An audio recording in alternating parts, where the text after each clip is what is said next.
Hi, everyone. It's us. We're back. This is Woodworking is Bullshit, your favorite show about creativity, art, design, philosophy. You name it, we cover it. I'm your host, Paul Jasper, scientist by day, woodworker by night. And my favorite co-host is in the chair, Erik Curtis, fine furniture maker and content creator. Well, we have someone who you're going to want to hear today. We got a banger this week, man. Yes, we have a very special guest. Erik, why don't you tell the listeners what they can expect? Oh, well, I first came to know about this gentleman because he makes maybe the sexiest thumbnails this side of YouTube.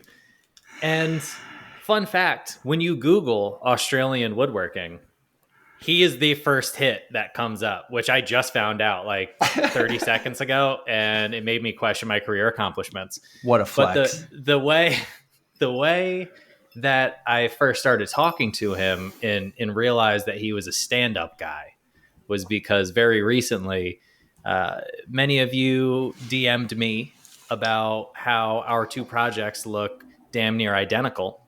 And he, in fact, DM'd me and was basically like, hey, I just saw what you're working on, and please don't think that I copied you because I've been working on this design for 2 years. And that's why I was like, all right, we need to be friends because he seems like a stand-up guy. It's the one, the only Nick Pedulla. How are you, Nick? I'm well. Thank you very much for having me. Thank you for being on. Get to the bottom of this theft thing that's going on here. Somebody stole from somebody, and we need to find out who it was. That's fair. So obviously, that's the thing we're going to talk about. I mean, you're known for so many things, and I just want to. I'm going to have recency bias, and I think that this is a really interesting topic because we worked on these two cabinets separately. Obviously, we didn't know each other until the cabinets were damn near complete, but they are so similar in so many ways. So this is not the first time this has happened in furniture. We've been building furniture for thousands upon thousands of years. The earliest result that I could find on the quick Google search that I did was 3100 BCE was the first furniture that we know of. Stone furniture, but furniture nonetheless. Okay. So we know we've been making furniture for at least 5,000 years. I'm going to guess as long as we've been in the agricultural revolution. And this idea of what I'm going to call simultaneous revelation, this idea that two people can come up with the same idea at the same time and one is not stealing from the other, is a thing that I've long thought. So I think the first thing that I want to know from you, Nick, is do you believe in this idea of simultaneous revelation, or do you think that I stole from you? Well, I like to joke around about the fact that you stole from me, but you didn't. And I think I never really considered this phenomenon, I suppose, until obviously seeing that we're building the same thing, essentially. But that's actually not what surprises me. It's the fact that, okay, yes, the design looks fairly similar, but then it's also the fact that we've both chosen this veneer that looks fairly similar. I'm like, oh, shit, that's quite, quite out there. All right, fair enough. I can handle that, and I can probably pick why that's happened. But what I can't wrap my head around is the fact that on the same day we release a video about the same topic for the same cabinet using very similar veneer. Dude, I feel like we've just been hit like 4 times thumbnail, with this thing. Even the thumbnails, like we both had the word fake in the thumbnail about the video that we made, which was about the use of veneer and how veneer is not a bad thing. And it's like front to back. Yeah. It's just stupid how similar the entire thing was. It is. And I've been trying to kind of like wrap my head around this and how it could happen. And I do think there are some maybe some things that have like been set in place. Like if you're going to do a video about veneer as a YouTuber, we know that you kind of have to put a story around it. It's no longer just about building a piece. You have to have something to talk about while you're doing that. So it only seems fitting that when talking about veneer, you talk about people's perceptions of it being fake or not real wood, right? So I can see how we came to that conclusion. Right. but still, same day, same It was thumbnail. literally like 12 Same hours day. apart. I didn't know we that. put them out. I didn't know Yeah. that part. Oh, Yeah, wow. it was really like, I think your DM to me was something like, all right, this is just getting awkward now. Whose video dropped first? I beat him by Eric's 12 did. hours. Yes. Did you Yeah. do that to like throw him off the scent that you copied from him? He's just trying to keep him on his toes. No, but so I don't know this. I have long been of the opinion that there's nothing new under the sun, right? Like there's no, again, we've been building furniture for thousands upon thousands of years. And my favorite example of like how you're never going to make a new or original design was when I was in school. I think I've told this story on the pod before, but when I was in school, my teacher was a Welshman named Alan Lewis. And he's been building furniture for 40, 50 years. And he spent his entire career trying to figure out like an original design, like the thing that nobody's ever made before. And he was like, I finally did it. Like, this is the thing. It's beautiful. It's perfect. I've never seen it anywhere before. He finishes it. He delivers it to the client's house. And he was like, 2 months later, I open Fine Woodworking and there's a piece from like 1787 and I'll be fucked if it's not exactly the same goddamn piece. So like, there's just no way around it, you know? So in this is a thing that happens in science and in, engineering as well. There's this principle of multiple discovery. Like calculus was discovered by two gentlemen at the same time.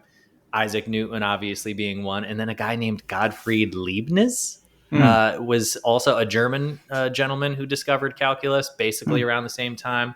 There were two folks, Darwin being one, Alfred Wallace being another, who advanced theories of evolution independently, and then a bunch of inventions. The crossbow was the one that stuck out to me as being invented or multiple times in different regions of the world. So like this is the thing, people have ideas of how to make things better, how to push themselves as furniture makers in our case. So what I want to know, Nick, is we can start by breaking down kind of the similarities in our cabinets, just for the folks who haven't seen it. But what I really want to know is how you got to the design that you ultimately landed on, because you said like you'd been sitting on that for about 2 years. Yeah.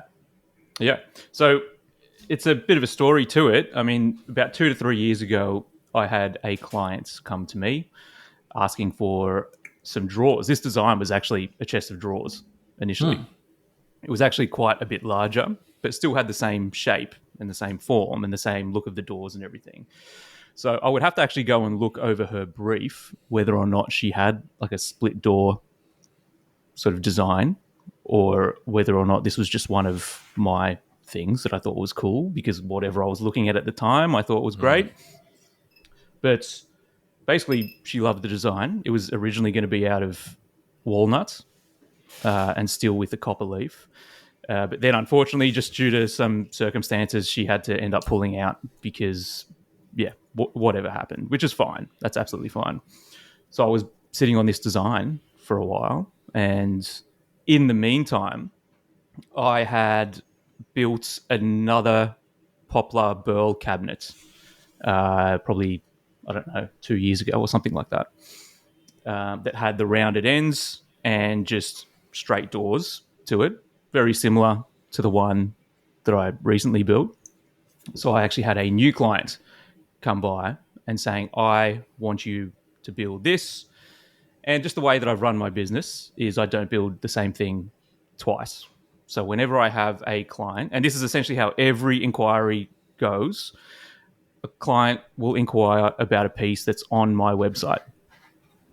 So for instance, this was the Burl cabinet, and my response is always, this is a one-off piece. There's only one of these that I have built in the world, and I would love to design something similar, but specifically for you. And then we start the design process. So that's exactly what happened here. Normally, I do an upfront design package where I charge for multiple designs up front, and that's a bit of a process that the client goes along with me. But in this scenario, I just said, look, I've got a bit of a crazy one. Why don't you come into the shop and check it out? She came into the workshop, saw the design, and said yes. So that was essentially it. Now, I did redesign it a little bit more to her specs. So like I initially said, it was a chest of drawers. So I took that design and made it into the cabinet that you now see. Yeah. Just a small aside, I would love to ask so many questions about why you only make things once, because I'm very similar. I tend to be that way, and so is Eric, but we're going to leave that for the after show, all right? So that's the topic of our after show. If you guys want to be there for that conversation, join the Patreon, we're going to dive into like the mental ideology behind that idea, or economic ideology behind that idea. But anyway, please continue, Eric. Well, so what I want to know primarily off that story is, it sounds like despite your massive success on YouTube, that you consider yourself a woodworker and a small business owner first and a YouTuber second. Is that correct? Yeah. I think, strangely enough, I don't even really consider myself a YouTuber, which is weird because that is actually my primary business now, I guess. Well, Patreon is actually my primary business, but YouTube is sort of the driving force behind that. Sure. Yeah. So you don't... That's an interesting... But I've been doing this now for 20 years. I've been in the industry for 20 years. And then woodworking as a kid, like another 10 years on top of that. I've always considered myself a furniture maker. I don't know, part of me, like, being a YouTuber is great, but man, I'm nearly 40. It sounds weird to be saying I'm a YouTuber when I'm nearly 40. I don't know. Part of the reason I ask is because I do the same thing. Like I always put woodworker and YouTuber, or woodworker, and like YouTuber is always down the list. And I feel like for me, and I don't want to come off self-righteous, but like it's an integrity thing, because I feel like if I focus on the YouTube aspect of the business, even though that is the financial driver of the business, then the focus becomes like, how do I hit the big one? How do I hit the home run? Like, how do I get the 1 million views? And then the quality of the video starts to shift into, I don't want to make it better or worse, but it starts to shift into, like top 10 videos always do well. So like, these are the best 10 clamps that you can buy. Yep. And then like now nobody's getting real value from that. Yeah. And I feel like this could be a whole discussion in itself as well, but being motivated by what's popular rather than what you want to do creatively. I've always known that is a terrible path for me to go down anyway. Everything that I do in my business is based off what I enjoy and what I think can be better and how I can be better. So every single choice that I've made in my business has been that. Rick Rubin would agree with you, Nick. Yeah. He said, don't try to make the hit. Yeah, you just got to grow a beard. Yeah. But you should chase what interests you as opposed to trying to hit it out of the park, because in one case, you're being authentic to yourself, and that passion, that authenticity will breathe into your pieces and will be immediately obvious to an audience, and they will feed off that and want a piece of that, as opposed to, in essence, pandering to what you think the crowd wants, which is fickle and poorly defined and does not excite them as much as they might think.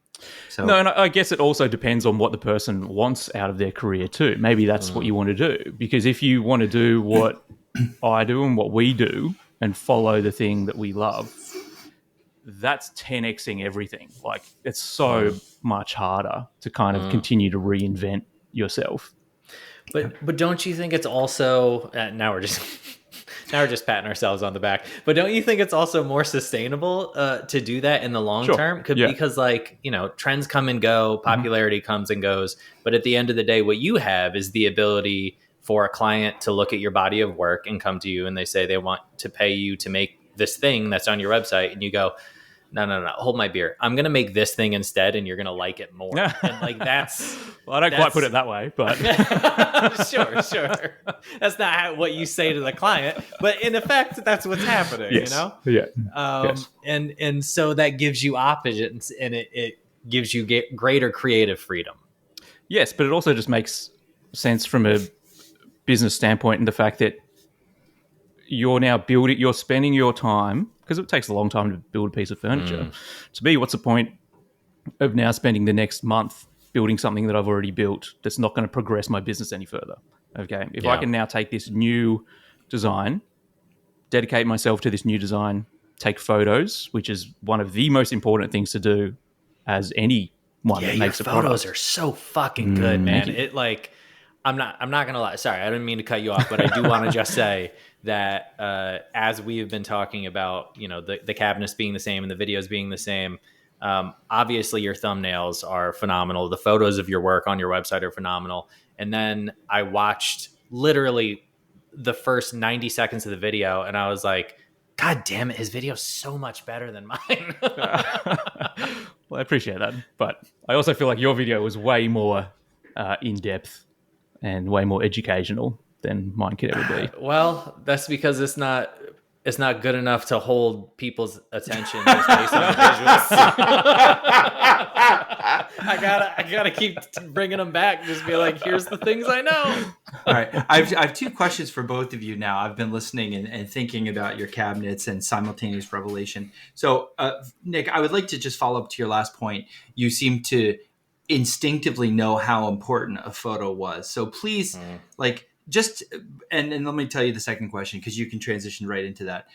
So tell us a bit about how you learned that about how the photograph, like where does that mentality come from? Where did you learn that? How did you know that? Secondarily, when I think about your two cabinets, the thing that sticks out the most, I mean, of course they're veneered and the veneers are similar, but the thing that sticks out the most is that sort of opening zipper motif up the front. Can both of you talk about where you think that came from and why you did that and where that came, Okay. Okay. So the photo side of things. So I started my business in 2016. I had no idea where the on button on a camera was. Wow. I've never taken photos before, but I always knew that I needed to eventually learn how to do that. Particularly, I worked for a business for about 5 years. I was a manager there for a custom furniture business. And we were building great things. But the only photo that was really produced from it was a shitty old iPhone photo. Poor lighting. It did not portray the beauty of that piece whatsoever. And everything that I was making was just like, to me, it seemed like a bit of a waste because no one's ever going to get to see how great it is. And all the other makers that were there as well, their work is just going kind of unnoticed. And I felt like they were too good of makers to let that happen. So I always knew that, all right, when I start a business, I am going to have to learn how to do this. I guess for the first year, I was procrastinating a little bit on that, and then realized how difficult it is to run a custom furniture business and that you don't have time to bloody sit down and relax, let alone learn how to use a camera. So then I looked into what it's going to cost to have a professional to take photos of my work. And at that point in time, there's no way that I could afford that, particularly for the fact that I was building one piece per month. Like, no way. I wasn't making enough money back then. So I just started learning. And probably the first 6 months, I was still scratching my head. What the hell am I doing? I'm looking at all these videos and they're telling me things and I just can't understand it. Like, I'm a bit of a slow learner in that regard. Like, shutter speed? What the hell is that? I don't know what you're talking about. So I watched like every YouTube video under the sun about photography. And then I actually started paying for online courses. And what I learned in one day of the online course is more than I learnt on like 6 months or a year of stuff on YouTube. That's amazing. Because it's a professional telling you these are the things to look for. And they're explaining it in a way, in a teacher's mentality type of a way. And that's actually what gave me the idea eventually for Patreon, that quality information is usually behind a paywall, I feel like. And after doing that course, I made a rule. I have to take one photo a day for one full year, and take a photo and edit it for 1 year. Good. And I like that. Did? Yes. Yeah, I think I did it probably for more than a year. But whatever photo it is, whether it's a final product photo or it's just a photo of me working on something or whatever it is, but that is the best way to learn. God, that's Nick, such a good, you're so good way to steadfast. do that. Yeah. But No, I'm obsessive as well, and that can mess you around a little bit. Like sure. that stuff, not so much these days. I'm a little bit more confident and I can understand what it takes to learn something and that things take time. But back then, I would lose sleep over not being good now. Why aren't I good now? And Well, isn't that a thing? Like, I feel like we've all done that in our woodworking journeys as well, right? In our design journey, like, you know, why the fuck can't, like, cutting a dovetail is so simple. Why can't I do it right? Or, which was far harder for me, the realization that, like, I know this piece doesn't look good, but I don't know why.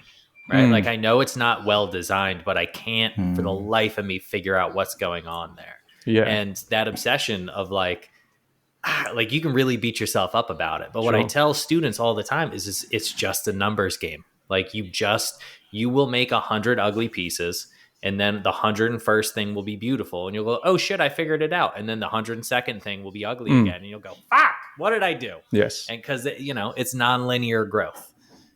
But I also kind of think, like, you can tell people time and time again, like, it'll be fine. You'll get there one day. But part of me does think it's that obsession that pushes you to get to where you really want to be. Personally, if I were to just be like, oh, it'll happen one day, then maybe I won't take the right steps because I'm not obsessed enough to get to that point. That's the difference between the people who get really good at a thing and the people who are like, pretty strong hobbyists. There's an obsession piece. And I don't necessarily mean it has to be unhealthy. I don't mean that per se, but you have to be committed to it enough to put in like the first 1,000 or 10,000 hours or however many hours it is to actually become competent at the thing. Yes. Yeah. All right. So getting back to the cabinet at hand, I want to understand a little bit more the evolution of the design or the concept. So I usually look for like a philosophical idea or a concept to drive a design because that helps limit the creative decisions that I can make. But it sounds, and like looking at your website, it looks like a client reached out, saw the cabinet that you had, and you went, I'm not going to make that, but I have this other iteration of this thing that I really want to make. And like same veneers too, it looks like. Yeah. Yes. Because that's what she wanted. She wants this exact veneer. Yeah. Got you. So is that a thing where like you go to the client's house or you get visuals of the interior and you try to work within the space? Like how does your design process from start to finish work? It like paint me a picture, at least with this piece specifically. Well, this one's a little bit different because it was probably the easiest sell I ever had to make. Right. Nice. I didn't go and see her house. I just knew what the access was like.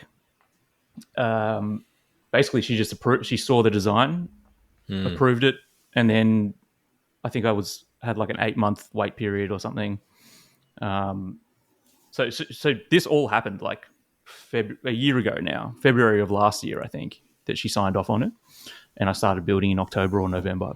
But this design process was super simple. But the usual design process that I take for a client is they will contact me saying they want this particular piece. They want, let's say, a record cabinet or something. What I then do is, to get rid of the people that aren't serious, I describe to them my design package. Okay. And my design package is an upfront fee for 3 designs and then 3 iterations to one of those designs. Okay. And the only reason why this works, though, is because I have a portfolio. They can see that this is a guy you can trust. Right. So generally speaking, you can tell who is interested and who's serious because they'll go ahead with the design package. What percent say yes to the design package? Out of curiosity. These days, it would probably be 80%, I would say. Wow. So it's pretty good. 4 out of 5 are serious. That's Yeah. phenomenal. Let me That's also great. just say now, though, because of the YouTube thing, Patreon thing, I'm actually not really taking on too much client work anyway. So usually I direct them elsewhere. But back to that design package, there's a bit of like psychology involved as well into understanding their design brief. Okay, so once they say yes to the design package, then the next step is the design brief. And this is an online form that has all the questions that I need to know so I can now go away and come up with 3 different designs. But the most important question on that list is budget, Sure. right? And the only way that I've figured out how to get someone's budget is to talk to them, either face to face or over the phone. And now you want to start listening to their voice and what their voice does. Okay, so there's a thing called price bracketing. Usually, when someone's talking about budget, they don't want to be the first person to say, "Yeah, I want to spend 10 grand." Right? Sure. They want to see what you're going to say because they could possibly Right. get it for cheaper. So what I usually do is, when talking about budget, I will say a piece like this could be anywhere from $20,000, and you put up a high number, give it a little bit of a pause, and then bring a low number. And that low number is, exactly what you can spend or what you can build that piece for. So let's say this piece can be built for $8,000. Your next low number will be $8,000. And then you kind of work from there. Okay. Now, if they say no to the $8,000, well, okay, then let's both just go on our merry way. Yeah. No problem. We're not the right fit for each other. But if they say, oh, okay, well, I was thinking more like this or more like that, now you have a budget to work on. So let's approve the design package. They pay the upfront fee. Now I can go and design something based on their budget, because this design package does not work unless you have a budget, because you don't want to go and design something for $20,000 and their budget was $5,000. Yeah, no, that would be a really stupid business move that nobody should definitely do ever. Nick, in terms of the design, this is really interesting, everything you said. I hadn't anticipated that we were even going to touch on this, and I found it fascinating what you just said. But in terms of the visual design, and let's take this cabinet as an example. How did you come up with sort of the opening zipper motif? Like, where did that come from? And the curved, copper leaf. And so from memory, like I said, this was a while ago that I designed it, but I think it was because I like finger pulls on drawers. Like I said, this was going to be a chest of drawers, but I was kind of over the usual finger pull design. So I thought, how cool would it be to incorporate the design of the cabinet into the finger pulls? So the finger pull would actually be on that curvature where the copper leaf is. And that's how you open the door for this cabinet. So it's uniting kind of a visual design element with a functional design. Yeah, yes. I see. So I'm assuming that's where it stemmed from. Yeah. So Eric, how about you? Where did you get this idea for the sort of the opening zipper motif? It's interesting. I'm not 100% sure. I can say that. So like, again, coming back to concept driving a lot of the design, this piece was going down to Florida, and this is a new place that these clients just moved into. So I wanted to have like this. I wanted some nod to the space, to the feeling of the region, right? And they live literally on the Gulf. Like it's you look out. They live on the 17th floor of a new building, and you just look out onto the Gulf. It's beautiful. It's picturesque. And so I wanted to incorporate that visual into there somehow. And so as I started searching for materials first, and I found that Kalo birch. And as soon as I saw that, it had that kind of that gritty, sandy texture to it, those little inclusions in there, I was like, oh, that's the material. That's what we're rolling with. So that was the base of it. And then from there, it was trying to figure out ways to not intrude upon that material so much. And I am a big believer in this idea of drawing people into a piece of furniture. Like there should be levels of discovery when you're engaging with a piece of furniture. So it's not just a pretty object and then you open it and you go, okay, it's a pretty object. And I think that's where this idea of the split doors came, because once I found that Tasmanian blackwood, and that was beautiful too, and it balanced the Kalo, I think, really well. Then it was this idea of like, okay, how do I get people to want to open these doors? And I had the idea to have that kind of vertical line of the book match sapwood running up, and that would draw the eye upward. But also splitting those doors open would then allow like a level of depth to the front of the cabinet that you can't get out, in any other way. Different layers or tiers. You're right. And so that makes you want to approach the cabinet, and then you put your hands on those laminations, which are also the pulls for the doors. And so they have a mild rotation running inward. And then once you open those doors and then you start peering around, and then you open the other door, and then you realize that layer behind the doors is a door in and of itself. So I think it was just that idea of kind of like take like a little peekaboo action going on inside. But as soon as I had that idea, I was like, yeah, those are the poles. Like there was never like, obviously those are the poles, that's where your hand wants to land. Yes. So why redirect the hand elsewhere? Yep. So it seems like we, again, like the idea of the functionality of the cabinet is similar, very similar. Nick, I feel like we're slowly becoming best friends. We think too alike, I feel like. Well, yeah, so Nick, actually, as you were listening to Erik's sort of rationale for the design, how did that, like, did you have thoughts stirring about what you did? Yeah, look, I think I am definitely a believer in being able to draw the eye to places. Okay, there was an artwork that I saw in, where was I? Like Valencia, I believe. And went to this, this would have been like back in 2010 or something. Went to this museum, saw this artwork, and it was essentially of a figure that, however the artist did it, they pulled your eye around this painting. And first you just see this figure, then you see a halo, and then you see these wings, and they're dark wings, and then you realize, oh, this is like an angel of death, right? Starts as a figure, turns into this completely different thing. And I was always fascinated by the fact that you can control the viewer's eye, right? So I can completely understand where you're coming from in that regard. And I think my cabinet has a similar thing to that. For sure. In regards to the inviting of somebody to open the door, I feel like mine doesn't really have that because of the copper leaf. It's almost something like you don't want to touch. I feel like it's something that your hands should stay off of. Perhaps. Too precious, maybe. Like a precious metal, like don't possibly, put fingerprints all because over it's me. so delicate and all of this. So I feel like my cabinet isn't really inviting somebody in. It's more of just a thing to just stand back and go like, what the hell is that? What do I do with this? That's interesting. Because when I first saw the images, my first instinct was, oh, those are probably like push latches, like you can tap it and pop open. But of course I'm only seeing the image. I'm not seeing like the object in and of itself. So I'd be curious, like, do those edges roll in a certain way to like, it's chamfered back. Yeah. So it's a sharp angle back to that, that copper leaf. Yeah.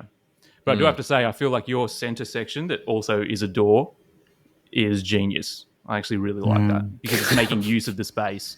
Whereas the one thing that I didn't like about my design, and it just had to sort of happen because of the size of the piece, is that copper leaf, that cove part, had to be attached to the door. That's kind of like the one thing that I didn't like. And I don't like furniture that has like a specific way to use it. But in that piece, one door had to open before the other. Yeah. So it's kind of not really the way I like to design things, but in this scenario, it just sort of had to be that way. Yeah. Yeah. I mean, well, those are the creative limitations, right? Sure. That's function following form, to an extent. Yeah. So Erik, what you just said, creative limitations, right? What you're talking about is sort of like you and Nick had a series of limitations or a series of boxes to check. Let's say you had to have a cabinet that did X. It had to satisfy certain criteria, right? There were certain demands of this cabinet. inherently. And therefore, the pieces that evolved separately were they similarly, addressed like the functional needs. It similarly addressed the design wants and wishes of the two of you, who I think are two very design forward thinking woodworkers. Both of you are very design centric, and that is not something I think is all that typical in the woodworking space. And so the sets of pressures and the people you are and your education, your experience led you down simultaneous paths to the similar endpoints. And as a biologist, that sounds that sounds like convergent evolution. That is exactly what convergent evolution is. So you may have heard the term recurrent evolution or convergent evolution.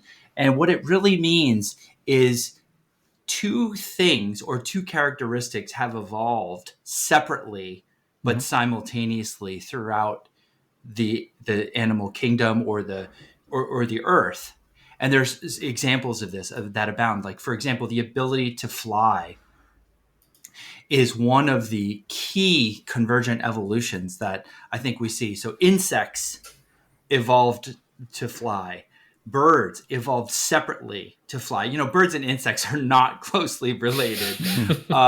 And bats, all three of those are on totally separate lineages where their predecessor had nothing to do with each other in any immediate way. And through environmental pressures and fitness to that environment, they evolved the ability to fly. The body shape is another one. Body shape of like fish and dolphins, marine mammals and fish separately evolved to minimize drag through water environments so they could swim faster and get the food and survive. So the environmental pressures evolved the body shape, and likewise eyes have evolved. Mammals evolved eyes that can sense light, and also cephalopods like squid and octopus evolved eyes separately from humans. Like, we're way, way evolutionarily removed. But what's always common in all of these stories is there was an environmental pressure to evolve this thing, and it pushed it down that path simultaneously and similarly. Now, I'm thinking about the two of you. What were your environmental pressures? I need a cabinet, okay? Number one, I need a cabinet. That language or a cabinet specifies a certain size typically. I know cabinets can vary in size, I know. But in general, like a big, a cabinet that can hold enough stuff and looks good in a home and pleases the human eye, and we know humans have very specific ideas of different from right? octopus eyes now. Yeah, different from octopus. Yeah. So the two of you, your environmental pressures were create a cabinet. That says something about the size and the shape. And you have a certain client base who likes your aesthetic and wants a design-centric, design-forward thing to look like a piece of art in their house, which specifies certain things. And the two of you were like, yeah, I really dig in. Like, you got to draw your eye in, and I'm looking for new ways to come up with pulls. And like I want to chat. Like, so much of this is like convergent evolution. There were pressures, and this cabinet satisfied those pressures that you were under kind of independently, but also very similarly. This is a great metaphor, I think. So are you saying we just evolved woodworking? Is that? Well, Eric, all I can say is this cabinet evolved to be very similar to the two of you. And I bet we can find at least, I'm guessing, 20 to 50 other cabinets that have very similar design to these two. If we could see the whole landscape. One idea potentially around the burl, or me using the burl and the similar veneer that you used, it's just a popular thing. It seems to be a bit of a modern look in a certain way. And the only reason why I know this is because of that other cabinet that I was telling you about before that I built. The amount of people, not necessarily inquiries, but the amount of people that comment on the photo of that piece. Like, that is such beautiful wood. For whatever reason, that is drawing people's attention more so than what walnut might do. It's a unique thing. So I can completely understand where that can make its way into your viewpoints. And it's probably not a coincidence that, Erik, that's how what you might have seen, or subconsciously you might have seen that, and why someone else on a completely different area of the world has done the same sort of thing. It seems to be. Sorry, yeah, go. So, Nick, are you saying like the personal preference of the population at large wanting contemporary design and influenced your choice of veneer, which also you can see that preference of the customer as an environmental pressure, right? Back in Definitely, the 1700s, there were environmental pressures to come up with William and Mary period and Queen Anne and Chippendale aesthetic, right? And everything looked Chippendale in England. I guess there's a reason why so much furniture is made from white oak now as well. It's got that look. And that is an experience that everybody is going through and that everybody wants, because it gives a specific look to their home. And then who knows, maybe because there is so much white oak around, when someone sees something like a burl veneer, they're like, oh, I wanted that. That is different. They don't necessarily have the education about woods that we have, because they're not woodworkers. They don't need to have that kind of education. Yeah, they just see it's different. They just see it's different and they love it. And I want a piece out of that. Yeah. So a follow-up question to that then. If the changing tastes of the customer, think of it as an environmental pressure to evolve, right? If those changing tastes of the customer, right, they change every 10 to 20, maybe every 20 years, or as things move. Do you feel as though these pieces are timeless still? Well, I mean, I feel like that comes down to the design itself. I would say like a lot of my pieces are kind of already like a style that's already out there, right? It's like either like a retro kind of a style or whatever. That went out of fashion at some point, and now it's come back in fashion. And no doubt 10 years, someone's going to look at my piece and go, what the hell is that? That's gross. And then in another 20 years, they might be like, oh, that's amazing. Yeah, you just don't know. Everything sort of changes. Do you feel like you have a style, Nick? Do you feel in your gut that I know my style? No. I don't intentionally agree. feel like I have one, but someone else might look at my work and be like, I agree wholeheartedly. Like people say, Paul, when you post something, I know it's yours. You have such a distinct style, and I don't see it. I can't see it. I don't know if I'm too close to the work. I don't think you are. I think that's just the nature of like people who constantly try to find new stimuli and do new things. And like, look, your hand only moves a certain way, right? Like if you're a vocalist, you only have so much of a range, but you can play in different genres. And I think trying to incorporate these different elements, these visual elements, allows us to reinterpret our work differently. But like I've had the same experience. One of my mentors, his name was Rob Hare. And he shot me an email one day because he's a million years old, doesn't text. And he was like, hey, I was flipping through whatever he said, Fine Woodworking or something. I don't remember where he saw it. And he was like, I saw this piece. And I was like, oh, that's an Eric Curtis piece. And sure enough, it was you. And the message that he was sending was a very sweet message. He was like, you found your voice. Like you have an identifiable style. And I was like, but you didn't tell me what the fuck the style was. Like, I don't know what it was that you saw that was identifiable as a thing that I made. But the style might not actually be what it looks like to what we're all like used to. It's this particular style. The style might actually be the thought process behind it. Okay, it's the actual creator behind it. Like you hear this stuff in music all the time. Like if you listen to Radiohead albums or something, each album is so different, but you know it's Radiohead, and it's because it's these artists that are creating this thing. And that could be the same that we're all experiencing in our furniture. Yeah, I think that's a great analogy. Like another musician who I've heard say similar things was Billy Joel. Like he was like, people say I have a sound and I have no idea what my sound is. And it's like, bitch, you stop lying. You know what your sound is. Like we can all identify a Billy Joel song very quickly. But he was like, I just try to write music as though other people are singing it. And then it ends up sounding the way it sounds because I'm the one who's singing it. Yeah. So I guess one of the last questions I have is, this has been a very sort of interesting look at how convergent, simultaneous or evolution or simultaneous reveal can happen, where two artists, just happen to be at a similar place in their in their artistic development or their design interests, and the pressures are such that they make the same thing at the same time for different people. This is, I guess, like the best case scenario, right? Like truly independent things look very similar. A lot of the time, though, it's not so independent. It's like I saw someone's and I'm going to riff off it. And whether that's subconscious or not, whether they'll admit it or not, it brings up the topic of copying, which actually was the very first episode of this podcast. Episode 1 was on copying. And the reason I did actually go back and listen to that one recently because after it's talking to you. Yeah. Right, because it's so important. How do we...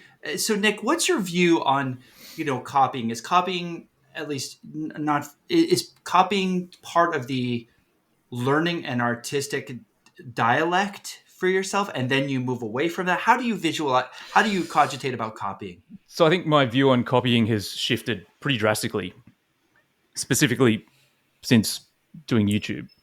So my viewpoint on copying was very much that of a business owner. Like, how dare anyone build what I've built? This is a one-off piece, and it should only be one, and whatever. This sort of gatekeeping, shitty mentality. Since doing YouTube, and particularly Patreon, I constantly get photos of woodworkers around the world building one of my pieces and saying how much they learned from that. And the thing is, it is for them, and they're actually using it as an exercise to better their skill. And there is no better feeling in the world than that, to know that you have this skill set, you've put it out there, and somebody else is learning. Absolutely love that. Where I have an issue, and this has happened to me numerous times now, is when someone is profiting off of that. So they have a business and they are building my piece to then sell to a client. That is where I have an issue, and I have actually reached out to the people that I've seen do this, and they have admitted that it was an inspiring thing and they wanted to make it for this client, and they say, they apologize and they didn't realize, and that's fine. Okay, like if it's a accidental thing, all right, that's okay. But I do feel like in a professional world, if you're making money, you're not going to develop a reputation for yourself, or you're not going to develop a good reputation if you're going around copying somebody else's work, because there is a lot of time and effort that goes into the design and getting the sizing and the proportion right. Yeah. And the other thing that I kind of can't escape is until, this design, until, say, I thought up this design or you guys thought it up, it didn't exist anywhere. Like ideas might have. And in our case, if I didn't build my bell cabinet, clearly one would have existed. But generally speaking, like if you come up with an idea and then you build it, that thing did not exist until you built it. And then for somebody else to come along and profit off of that, I have a bit of an issue with that, I think. So I think that's an absolutely fair and reasonable stance to take. My question would be, as somebody who doesn't build the same thing twice, what's the harm in somebody else building it? It is, I guess, coming down to the idea point of it as well. Like that's my, what's the right word for that? That is my personality coming through. Oh, yeah, sure, you can say that. Intellectual property. Definitely. At least while you're alive, right? It won't be once you're 60 years dead, but... Yeah. But I think it's more the fact that that's my idea that I sort of came up with, I suppose. Not that I'm trying to gatekeep here or anything like that. No, sure. I'm sure this opinion will change again in the future. But my thing is always like, if you want to be good at whatever craft you're doing, add your own personality into it. It's great if you get inspired by a piece, but change it and make it yours. I'm with you 100%. I think there is real integrity issues to be had there. I'm thinking just from the business, like financial aspect of it. So like I really don't give a shit if people copy a thing that I make, partially because I've learned that's like I can make myself infinitely angry about it and I'm never going to stop it. So there's no benefit to me as a human being to just like put my emotions in the ditch over somebody copying me. Yeah. But also the reality is like you can paint something Picasso already painted, but like you're not going to make Picasso money. You know, this is the Stairway to Heaven argument, right? Like anybody can play Stairway to Heaven. Like I could have written that. Yeah, but you didn't. Yeah. And like there's a lot of questions as to whether Jimmy Page wrote it too. And that's a fair Let's not get into that. But, Let's not get into that. That was so soul destroying when I the point is like the point is you know, you can make yourself endlessly infuriated, especially in the age of the internet, about people copying you. And like I'm 100% with you. If somebody is making it for their own personal edification and the learning, copy 100%. Copy definitely. me. My thing with people who are trying to be professional woodworkers or are professional woodworkers is just like change 10%. You know, like if you literally download my plans and make it and sell it, that's a dick move. I'm not going to lose sleep over it because I have bigger things to do. But like it's a dick move. But if you change 10%, like for example, if somebody saw my cabinet, this is a theoretical world in which you didn't build your cabinet. If somebody saw my cabinet and rounded the corners of like the front of the cabinet like you did, I'd be like, that's a cool iteration. Go for it, dog. Yeah, for sure. For sure. Know? And it's just it's just a little bit different. You know, or change the base. Do something that's a little different. Sorry, you go. I want to hold on. So here's the thing. I keep having this thought while I listen, because you guys are fairly well aligned on your answers, right? I keep thinking the thing, like, if someone copies something exactly off me and sells it, fine. Okay, no problem. You made a little money. But first of all, there's two upshots to that, okay? Number one, you're not going to have my customer base. You will not suddenly steal my customers from me, because they're my customers for a much larger reason than one piece, right? It's a whole body of work. It's you as a person. It's you as an artist. It's how you think as a designer. That's why they're your customers. It's not you made one piece and suddenly so first of all, the customer base is not at risk. Second of all, they only have that one piece of yours. They can't have your next piece because they're not you. They don't have the it factor, the secret sauce that is Nick Pedulla, that is Erik Curtis, right? They don't have that secret sauce of your design sensitivity, your design sensibility. You know, they can't imagine your next piece because only you can. So while they copy, it's an N of one. They can't continue to move forward from that in a way that could be similar to you, because there's only one you. Go ahead, Erik. And that's kind of the point that I was trying to get at, is like this, like they can copy you, but they can't walk into your clientele and be like, hey, I'll make this for cheaper, because your clientele, our clientele, and it sounds like Nick, you're in the same place as I am, which is very lucky and grateful for it. Of like, our clients aren't going to be like, oh, well, fucking Dickie John over here said he could do it for 10% cheaper than Erik, so I'm going to go with him instead. No. Well, to be honest, I think out of my view on this, the financial side of it is probably the least important part of it. I think it's more about the fact that, one, okay, yes, I worked hard in coming up with that design, but also I feel like you're ripping yourself off for not it's true. trying to come up with a great design yourself. Yeah, it's an ethical thing more than a financial thing.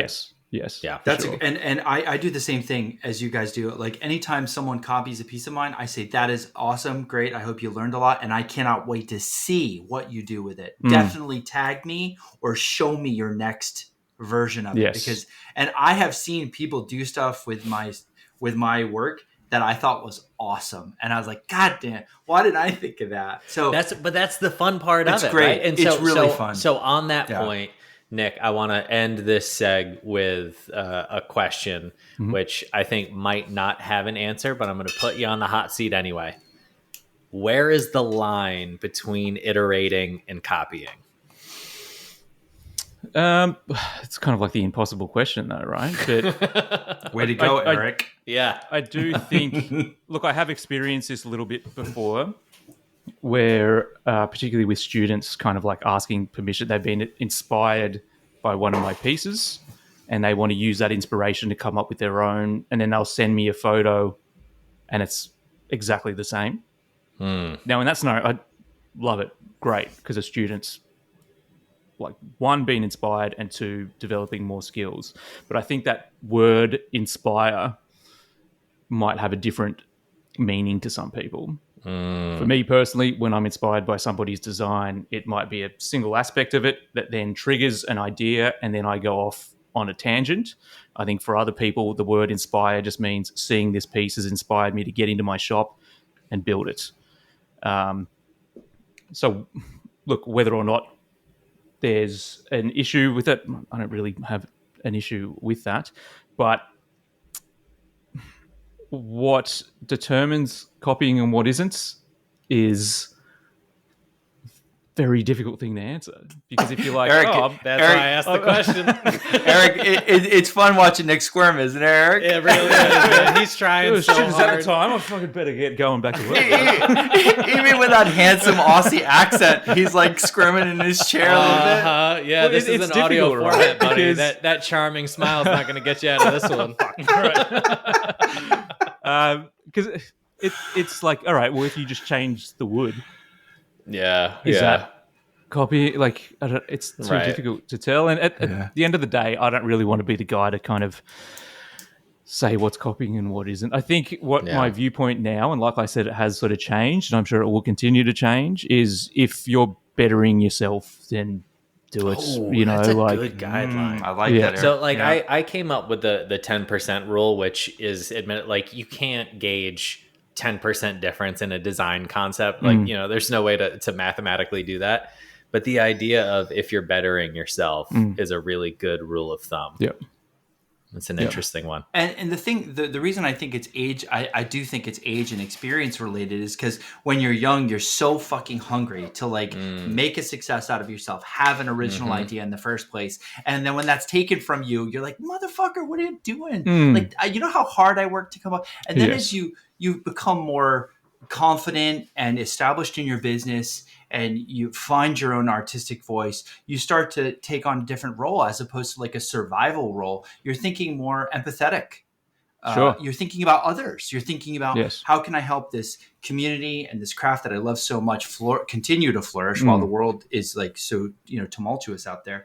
How can we have this community and this craft flourish? And how can I give back to the thing that has given me so much? When I was young and getting into it, there were all these more established people and old timers who were so generous and so gracious to me. Now I feel like it's a little bit my role to kind of reprise that. Right? Yeah, sure. So I see, as I've aged, I think my view around, original ideas and copying and gatekeeping has very much evolved, similar to you two. So while we talked about all of the successes we've had of cabinets and doing everything right, one of the things we like to do in this podcast is talk about the fuck-ups. And so we thought it might be fun with Nick to do our favorite second segment, Feature a Fail, where we talk about what did not go right, what went awfully wrong, and why it went awfully wrong, and how do we feel about it. Who would like to go first? Oh, I see Eric's hands up there. Yeah. On this audio podcast. So this is luckily not a serious fail in any way, but I just got a standing desk as part of an ad read for a video in the next month or so, and they were like, "We'll just send you the desk," and I was like, "You know what? Let me make a top for it. Just send me the frame. I'll whatever, no big deal." And of course, then me being me, I was like, I can't just like glue two boards together. So I had flitch cut slabs, and I was like flattening them and doing all the bullshit. And I was already way too far into it. And this particular tree I decided to use was a backyard tree that was cut down like 50 fucking years ago and air dried. And the moment I started working it, I was like, I've made a terrible mistake. And so I'm book mashing these slabs and like everything, like they look good, but there's so many checks in them and there's so much tension. And I was cutting it to width the other day, right before I left for Florida. And the amount, I've never seen this happen. Tell me if either of you have seen this before. I've never seen this in my life. I was cutting the jointed one edge, ripping down the opposite edge to rough width. And as I'm ripping it, the board literally, like a check appeared and exploded and like mid cut, and it just bounced right into the blade. And it wasn't a big deal because it's a giant fucking slab, so it didn't like kick back or anything. But that was the moment I was just like, what the fuck am I could have just said, send me a desk, but instead I'm the asshole out here. Like, I'm already like 15 hours deep into this fucking ad read. Like, what am I doing? Way to go, Mr. Self-Employed. I know. And now I literally just put, what do I got? 1, 2, 3, 4, 5, 6. I got 7 bow ties in this desktop. Wait, question. Did you make a video out of it? I thought about making an entire video, and like me and Larissa, my shopmate, were like, there's so many, like milling down large timbers in different ways. There's videos to be had here. And then ultimately I was like, you know what? I don't feel like making a video. I'll just do it in like 3 hours. And now I'm still fucking around with this goddamn desktop. Way to go, Erik. So don't be an asshole. If a company wants to just send you a desk, just take the desk and don't make the fucking desk. All right. Nick, what do you say? Okay, so this is one mistake that still, like, anytime I do draw fronts, I still think about this. And this mistake happened 20 years ago when I was a first-year apprentice. Oh, man. Do we need to have, like, a therapy session? Yeah, you need to lie down on the couch. I've spoken about this already, guys. Okay. No. So I remember I'd finally been given, like, some responsibility to help out one of the tradesmen building this chest of drawers, and it was out of this veneer that costs like $1,000 per sheet, right? It was and this was 20 years ago, all right? What the hell is it made of? It was just like a particular type of veneer. I don't even remember what it was, but the veneer was the drawer fronts. Everything was beautifully, like the grain was matched, flowing from one drawer front to the next, whatever. And I was screwing the drawer fronts on and put all of them on. Went to go put the last one, got the wrong size screw, and screwed right through the back of the drawer, through the drawer front. And that was the end of that veneer. Oh, Christ. Thankfully, though, because I was freaking out. Yeah. Thankfully, my boss was quite nice about it. You could see him holding back the rage, but yeah, we did have to get another sheet. Did you have to just replace the veneer on that one drawer, or the whole drawer fronts, all of them? Yeah, so they had to buy another $1,000 sheet. Man. The reason that hurts so bad is because like we've all done that. Oh, I've been there. That. Yeah, I've been there. I had recently. I'll just do a double dip into the feature of fail right now. 2 years ago, when I started focusing on YouTube, I was like, I'm going to go whole hog. So I decided to get a job in a cabinet shop again, like part time, to make sure that I had some continuous income, right, some sustainable income. And the guy I worked for was great. We got along great. It was only like a 3 or 4 man shop. We were doing some really high end shit, and we had this install that it was like this. I don't know it was just a cabinet install, like around a corner, probably 40, 50 linear feet of cabinet fronts. And I had the apprentice with me for the install, and I had made the jig to drill out the handles, the pulls. And because it was rushed, I like made it at 8:00 in the morning before I had any coffee. And so I had labeled it. I had meant to make it universal, so you could do left and right, but then I didn't. And then I labeled it as like, this is the registration side, but he didn't see that. So on the one side, it was a double pull situation. On the one side, the pull was properly aligned, and on the other side, it was like 6 inches closer. So it was just in the entire fucking run, like every single one of them were absolutely fucked. It was like 14 or 15 drawer fronts. And I didn't even notice because I was so focused on like getting everything like fit and make sure the job site was clean. The homeowners were there. So we get the job done. And I literally, like, we had gotten back in the car to leave for the day, and the GC comes out and he goes, "Hey man, can I talk to you for a sec?" And I was like, "Yeah, what's up?" So we walk back in the house. Like he's just silent. We walk back in the house and he just stops and he goes, "You see anything wrong?" And like I pause. And at first I was like, "No." And then I just noticed every right handle is off by 6 inches. And my stomach just dropped because we had to, like, there was no way to get around. We had to refront every fucking one of those cabinets. And I was like, this guy's going to murder me. That's a little bigger than Nick's. Although It Nick, with was- the price of that veneer, I don't know. Yeah. It's close. Yeah, it was probably about the same. It was brutal, man. All right, my recent fuck up is something I've talked about, but I didn't frame it as a fuck up. I tried to view it positively, but it actually was kind of a fuck up. So one of the things I'm passionate about is keeping my 100-year-old home looking 100 years old. So that means anything that I do to the house has to be period appropriate.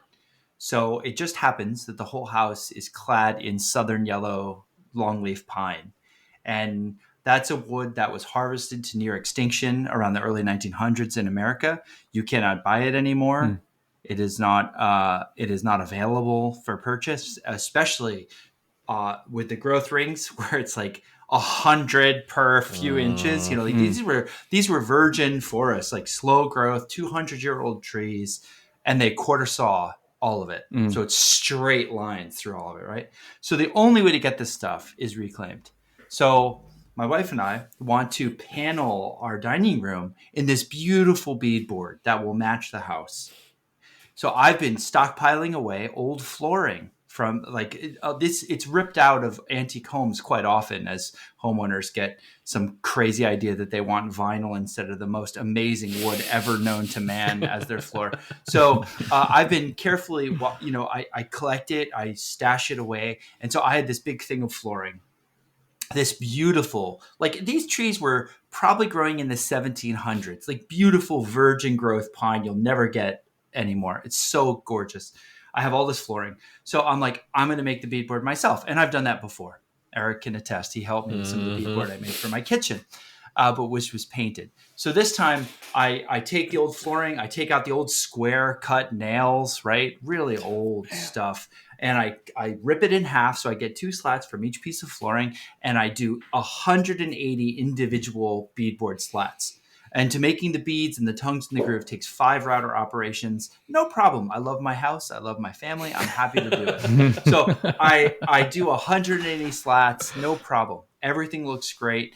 I'm so excited. I put a coat of garnet shellac on it because it looks about the right color, I thought. And so I shellac 180 of these by hand. No spray because I don't have enough to spray at the time.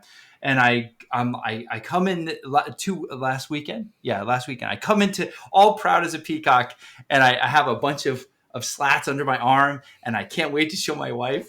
And I'm so excited. And I'm like, this is going to look great. And we hold it up, and I'm like, dude, we're ready. We're ready to install. This is so cool. And I put it on the wall, and I realize, like, it's way too fucking bright. Because all of this wood is like freshly sawn from the middle of the board of flooring. And meanwhile, the rest of the trim is 100 years of oxidation. It looks stupid. It looks stupid as fuck. And I'm so upset. I'm like, what am I going to do? Like, I have to make this stuff look like it's 100 years old because honestly, it looks so dumb the way it was. It had all this really dark, beautiful, moody fucking trim. And all my new boards are like, hey, like just came out of the fucking circus tent. And I'm like sick to my stomach. And I'm like, how am I going to age this to look period appropriate? So the last week and a half has just been me applying coat after coat of garnet shellac with dye 180 times each coat, day after day, to just age it slowly. And now I'm finally there. I think I'm on the last coat. And yes, it's going to look brilliant. But boy, did this fucking... boy, that was a lot more than I bargained for. I'll tell you that much. And I'm not trying to be negative about it. I love my family. It's going to look great. It's going to be great. Buddy. But it's just one of those things where you thought you were done and you held it up and you're like, not even close, motherfucker. Try again. We've all been there. Yeah. So that's my feature of Phil. Well. All right. Well, before we go, we do need to let folks know about our good buddy Bill Burkle over at WTB Woodworking. And I need to let folks know that I will be over there in person on March 29th doing a shaper demo in the morning. So if you guys are interested in joining me, come out for coffee, shoot the shit for a little while, learn some things about the shaper origin. March 29th at, I believe, 10 a.m. Will be when we're doing that. And Eric, will you be giving a lecture on whether CNC is actual real woodworking or not? I will be chastising anybody who owns, uses, and/or is endorsed by Shaper Origin, which will be very self-deprecating for obvious reasons. But yeah, that's it. It'll be a good time. I'm excited to get out there. Bill's a good dude. So come out and support him if you guys are in the area. Say the date again? March 29th? March 29th at 10 a.m. Okay. Yes, indeed. All right. So with that, well, first, let's thank Nick. Nick, thank you. Hell of an episode, buddy. Thank you so much for joining us. It's been great. I'm glad we could clear up the whole copying. I'm glad we could let everybody know that you copied me, and it's fine. I forgive you, buddy. It's, We're just so good, Far out. I'm glad you two thieves can become friends after this episode. But I do think the topic of simultaneous revelation and using convergent evolution as sort of a metaphor for it is really interesting. And obviously this happens, and that then brings up the topic of copying and iteration and inspiration. So I just love today's flow of the conversation, and we couldn't have done it without both of you woodworking crazies making beautiful cabinets. I'm going to post these cabinets when we release. I'll post it too. Can you also post the thumbnails, because they are literally the fucking same thumbnail? I think I've changed mine since, to be honest. Well, Nick, I've probably changed mine about 20 different times, but maybe you could send me the original where you pinched it off of Erik. Yeah, all right, sure, okay. I gotta say, my partner is I love her to pieces. She is the most supportive person. But that also means that, like, when we were having this discussion, I was like, oh, this guy, Nick, that, he's a buddy of mine. We made the same cabinet. And she immediately was just like, you mean he copied you? I was like, no, it was an honest thing. And she was like, I don't believe him. She's got your back, Erik. She does. She's ride or die, man. It's always good to have a ride or die. Well, we couldn't have had this great discussion without you, Nick. I know a lot of our listeners know you and are always awesome. Curious about your thoughts and your design process. So we appreciate you so much giving us your time and your thoughts. Yeah, man. No, thanks for having me. It's been great. All right, so if anyone if anyone wants to join us on the after show, we're going to be talk about why the three of us are one-off bitches in the after show, and why none of us want to make the same thing twice. That's the T-shirt for this episode. One-off bitch. One-off bitch, Erik. You think of the best T-shirts. It's really good. All right, if you want the after show, join our Patreon, and we'll see you there. Bye, everyone. Bye.